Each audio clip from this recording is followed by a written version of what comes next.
Madame la secrétaire maa ngi lay nuyu di nuyu sama collègue député yi fi nekk yëpp li ñu fi dajale tey mooy ñu voter une proposition de loi émanant de deux présidents de groupe, à savoir l'honorable député Ayib Daffé et l'honorable député Aïssata Tall Sall. mu nekk moment bu am solo moo tax ma jàpp ni il faut ñu def ko ak moins de passion sans pour autant m'ériger en donneur de leçons parce que am na ñu ko wax sànq c'est une logique implacable loo moomul mënuloo ko nangu loo moomul mënuloo ko jëlaat. Le mandat du député askan bi moo ko moom assemblée moomu ko donc assemblée mënu ko jël et le mandat du député a un statut constitutionnel constitution lu jëm ci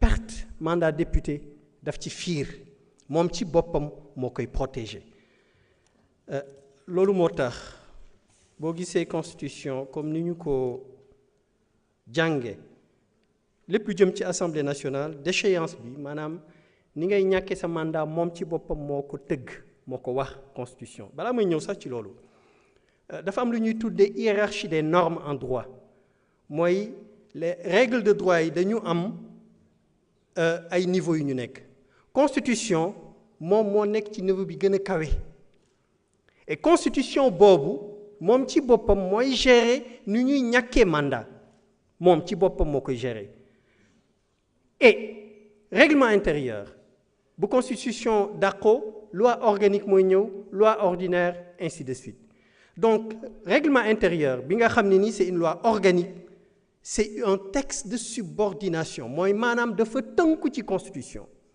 tënku gi mu tënku ci constitution tax na mënul yokk dara ci constitution mënul wàññi dara ci constitution mënul contredire constitution parce que constitution moo nekk ci kaw mooy kilifaam et donc constitution bi nga xam ne nii moom moo régir Sénégal moom lépp lu jëm ci perte de mandat moom daf ko wax ba pare def ay renvoi ci loi organique ñu organiser régime incompatibilité yi organiser régime inéligibilité yi lenn li mu ngi ci code électoral lenn mu ngi ci règlement intérieur assemblée nationale donc ñun suñu ñëwee bëgg andi beneen cause de déchéance dañuy contredire dañuy yokk dara ci ci li constitution tëral te loolu baaxul moo tax débat bi nekkul ci si ma ko gisee là où on doit mettre l'accent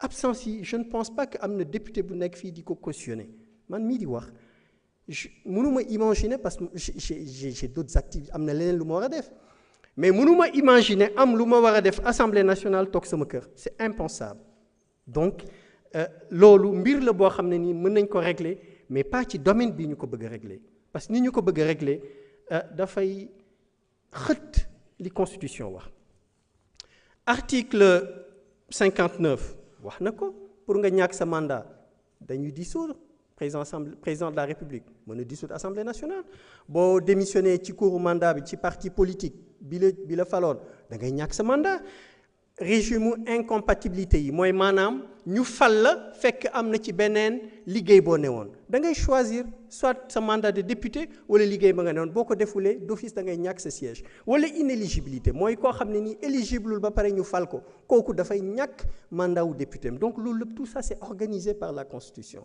donc ñun bu ñu ñëwee ci dans le cadre d'une loi organique ñu bëgg créer beneen cause de déchéance dañuy aller à l'encontre de la constitution et en plus décision bi nga xam ne ni conseil constitutionnel rendre na ko ci au mois de juillet 2025 qui est lié qui a censuré l'article alinéa 6 de l'article 60 du règlement intérieur bi ñu voté woon au mois de juin les sages ont été très clairs ñoom dañu ne considérant que ce texte n'est pas une reproduction exacte de l'article 61 alinéa 5 dafa waroon jëlaat parce que texte boobu mi ngi doon wax ci radiation ñàkk mandat texte bi constage ne dafa waroon reprendre texte bi nga xam ne ni constitution moo ko prévoir comme reprendre ko dañ koy censurer parce que dafay wàññi wala mu yokk ci constitution te loolu dañ koy aaye moo tax texte bi baax na waaye merci beaucoup radiation bi baaxul nañ ko dindi. Aïcha Touré, vous avez la parole. Abdoulaye Tall se prépare.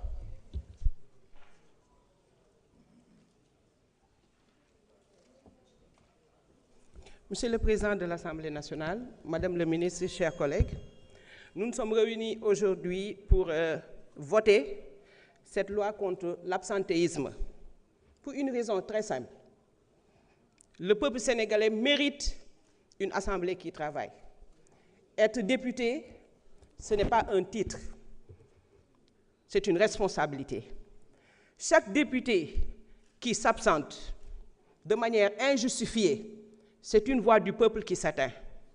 C'est une circonscription qui disparaît, c'est la démocratie qui s'affaiblit.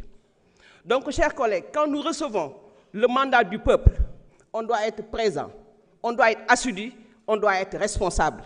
C'est pourquoi moi je trouve que cette loi que nous examinons aujourd'hui, ce n'est pas une loi, ce n'est pas une sanction contre des individus, loin de là. Mais c'est un acte de respect envers ce peuple sénégalais, ces femmes, ces hommes qui se lèvent chaque matin, très tôt, qui travaillent dur toute la journée et assument leurs devoirs sans aucun privilège. Je rappelle encore, sans aucun privilège. Donc, en votant cette loi, nous affirmons, nous, que l'Assemblée nationale doit être à la hauteur de ses citoyens, de ses braves citoyens. En votant cette loi, je pense que nous affirmons que le travail parlementaire n'est pas optionnel et que la confiance des Sénégalais ne doit pas être négociée, elle est non négociable. Je profite de cette situation pour lancer un appel au peuple sénégalais. Dans le tumulte politique actuel, beaucoup d'entre nous se sentent inquiets. Certains ont l'impression que le grand espoir du 24, cet élan populaire historique, vacille. Loin de là. Permettez-moi de vous dire avec gravité et conviction, vous n'êtes pas orphelins et vous ne le serez jamais. Vous n'êtes pas orphelins car la majorité que nous formons aujourd'hui, patriotes, dans cet hémicycle, sous l'égide du président Ousmane Sonko, reste aux côtés du peuple sénégalais. Nous ne nous déroberons pas. Nous ne renoncerons pas. Nous ne trahirons pas la promesse faite aux Sénégalais. Le président Sonko l'a dit ici, devant cette assemblée, il est le gardien de cette révolution. Nous sommes ici pour défendre vos droits, vos attributs, vos attentes, vos aspirations, et nous resterons ici tant que la mission ne sera pas accomplie, Inch'Allah. Alors, lorsque l'horizon semble s'assombrir, lorsque certains voudraient vous faire croire que l'espoir s'éteint, retenez ceci. Nous, patriotes, gardons notre ligne. Nous serons exclusivement au service du peuple et nous serons protégés, nos conquêtes démocratiques. Nous ne demanderons jamais le peuple sénégalais. Tant que nous siégerons dans cette assemblée, vous aurez des sentinelles, des femmes, des hommes déterminés à défendre l'intérêt général sans compromission, sans calcul, sans peur. Les valeurs de ngor, de loyauté envers la nation et d'engagement avant le peuple sénégalais, nous tenons à les incarner sans retenue. Chers collègues, c'est cette exemplarité que nous devons au peuple sénégalais et cette exemplarité que nous continuerons d'assumer.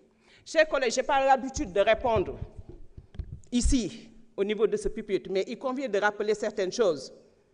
Nous ne sommes pas sensibles aux éloges et nous n'attendons pas un merci, parce que c'est notre devoir que nous sommes en train d'accomplir ici en tant qu'autorité de cette Assemblée nationale. Mais il convient de rappeler à un collègue député que c'est nous qui avons trouvé ici, nous avons trouvé des députés qui partageaient à 4 des bureaux.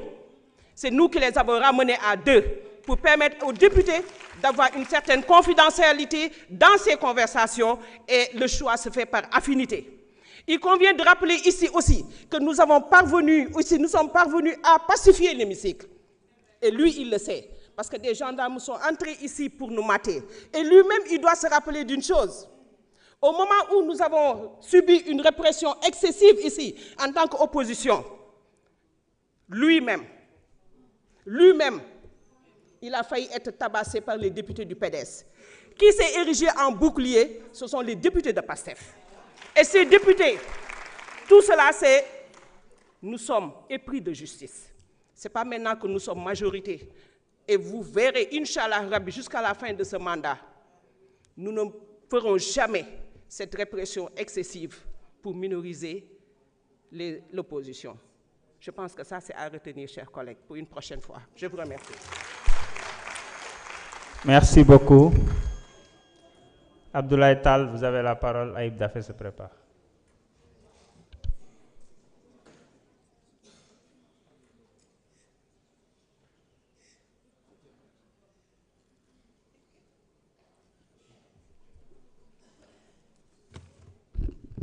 Assalamu alaikum wa rahmatullah. Monsieur le Président, je vous remercie. Madame la Secrétaire d'État, chers collègues, chers membres de l'administration, et chers collègues, ngeen may rek parce que dama seetlu dafa am ñoo xam seen ñàkk ragal yàlla dañ see sérieux